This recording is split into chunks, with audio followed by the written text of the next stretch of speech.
Okay, how would you like to burn an extra, let's say, pound or 2 pounds of body fat every week? Mostly without going to the gym, without doing any high intense cardio, without being all crazy about your workouts. Okay, let's put the workout aside. Let's move it aside for a moment. Okay, workouts are great. I can give you 10 different workouts that you can blow through over the next 90 days for free. Okay, let's pin this down and hit not the easy button, but let's hit a habit button here really quick. Not really quick. This is going to be a minute, but please save this video, like this video, subscribe today. I would greatly appreciate if you subscribe and forward this to somebody that you actually can see some value in this, and take some notes today because this is very important. I'm going to give you 3 things that are written up here on how timing of your carbohydrates and your meals can be the biggest key factor in anything you're ever going to do. It could be lay that foundation. A great workout plan that's adjusted over time can be that one catalyst. I always say that could be 80% of what you're doing. Now, other people will say, "Oh no, nutrition's 80%." I can flip flop that back and forth. But the point here today is taking these 3 concepts here, and they're not even concepts, they're just basic habits that you should be incorporating if you want to lose body fat, 10 pounds, 20 pounds, and maximizing those workouts instead of like, "Oh, I'm just going to go work out for the calories that I'm eating." No. If you want to burn those calories off your body and allow your body to utilize that extra 10, 20, 30, 40, 50 pounds or whatever it is off your body, some of it immediately and some of it over time, you want to teach it how to utilize those calories for energy. Okay, you don't need to keep fueling it with carbs at certain times because your body will save those carbohydrates at certain times. Okay, so here we go. Number 1, never eating carbohydrates before bed. Pretty much anything before bed, like right before bed. Like what I mean by, in this case, people ask me, well, how long?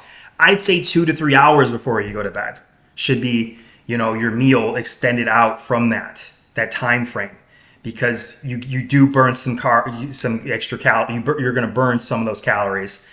But if you're eating a meal right before you go to bed, let's say 30 minutes, an hour, or whatever, and it's a bigger meal or higher amount of carbohydrates, your body, you're laying down. Your body, let's say it's going to burn 500 to 700 calories while you're sleeping, because that's just your body keeping itself alive. Brain using it, organs, or you're just using those calories, right? Why add 500 calories onto that your body's already going to burn?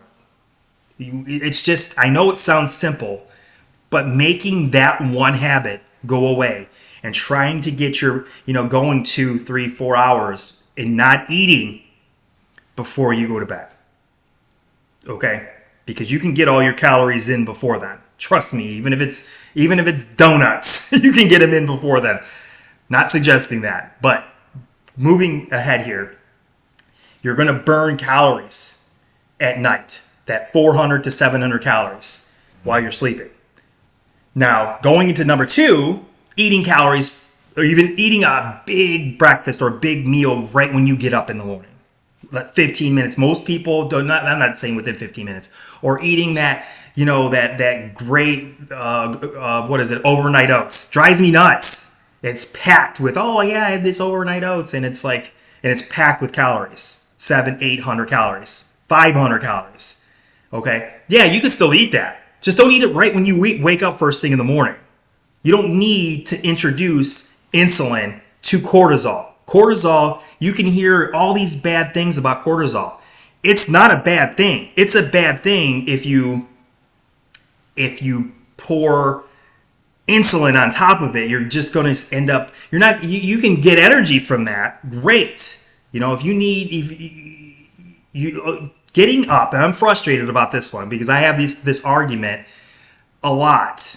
But once I incorporate it into diets and into meal plans, and you're getting to eat foods that you are just you were still in love with, because you're timing them and you're like, oh my goodness, then not just the light bulb comes on, the results come.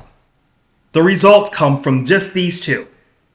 Just 10 pounds can be lost from here. 5 pounds, 5 to 10 pounds can be lost from not doing that. Of course, you still have to, minimize your calories. What I mean by minimize, you have to be in a caloric deficit for the fat loss to happen. But the amount of calories you're eating in that time frame, let's say it's 2,200 calories. It can be a lot of food to eat in 6 hours, 7 hours. You're just not eating them before you go into bed. You're not eating it before you right when you wake up in the morning. I wait 4 hours before I eat. Like, for instance, I wait until noon every day. It's just a habit of mine that I've incorporated. There's sometimes, maybe once every, 60 days, and I'm not being that narrowed down, but I'll eat breakfast. But it's small. It's normally very high protein wise. If I'm in a rush once in a while, and I'll just eat something with high protein and some fat in it, but very little carbohydrates, because I want to make sure that I am giving my body the time to burn through the reserves that are here. It will turn that fat into energy. It will, in the days, the weeks, and the months, if you do not introduce new carbohydrates or energy to it. Now, some people cannot go without eating breakfast. And that's fine. That's fine. Most of us are not eating breakfast right when we wake up, but some of us do. But I'm just saying, we can talk about that later. We can get into that. But I'm telling you, these two. The number 3 here, I get this one all the time. All the time. Well, I'm going to eat my meal to restore my glycogen after my glycogen stores to my muscle right after my workouts. No. Still allowing your body to burn through the fat that's there. You're not depleting your body of food, because you're still eating okay. But my point here is, you are. Let's say you go through this 1 hour workout. It's fantastic. Every 4 days a week. After every one of those workouts, stop introducing it to new carbohydrates right away. Give it 30 minutes, 45, even an hour. If you can go 2 hours and just eat protein, no fats, because again, you're telling your body to burn through the fat calories that are there. If you're worried about muscle loss, initially when you're losing body fat, that's okay. You can be losing some muscle, not a lot. You're going to burn through fat before you burn through a lot of muscle.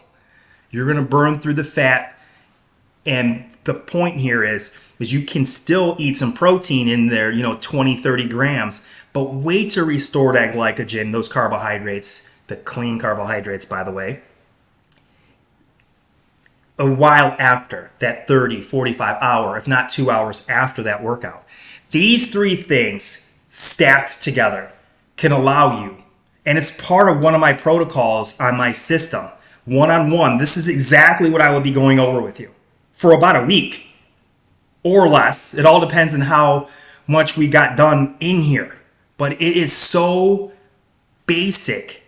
Once you get these habits under control, and of course you're working out and you're in a caloric deficit, these 3 things could hit you for a home run to lose 10 pounds. That's majority of the time when someone comes on board with me as a client. It's nutrition, habits, workouts, meal plan, all together. That nutrition, that metabolic priming, I call it, in the beginning, is key. And this is the biggest part of that. Consistently, over and over and over again. And this is the biggest results that I bring to everyone that meets me when it comes to losing that first 10 pounds. If I had someone that had to lose 65 pounds, he lost over 25 pounds. It was like 27 pounds. It sticks in my mind. 27 pounds following this. He was very sedentary, okay? And it was the fact that he was able to just change this. Still eat food he loves in there, right? Because we build the meal plan I don't call it, it's a diet. but it's a meal plan and actually eating foods that have flavor, right? And still being able to eat some food out in the world when going out to eat, because we all still do love it. I mean, restaurants and fast food and casual food don't do billions of dollars worth of business because we all don't go. But my excitement, as you guys can see, this is the love that I have of how to fix nutrition, how to take someone through a learning process of self-discovery when it comes to these three things. There's some other things to add on here, but keeping it this basic, guys, is basically it. Seriously. Okay. Hit that like button again, please. And if you want some one-on-one coaching with me, I said some one-on-one coaching. No, if you want to come on board with me to coach, I'm taking a minimum amount of one-on-ones. Okay, I'm only taking 7 people per month. Now, if you want to be a part of that, reach out to me with the word coach, and I will reach back out to you and we can start a conversation and see if you are a fit. But everybody that I talk to normally is. But I'll talk to you soon. Much love. Talk to you.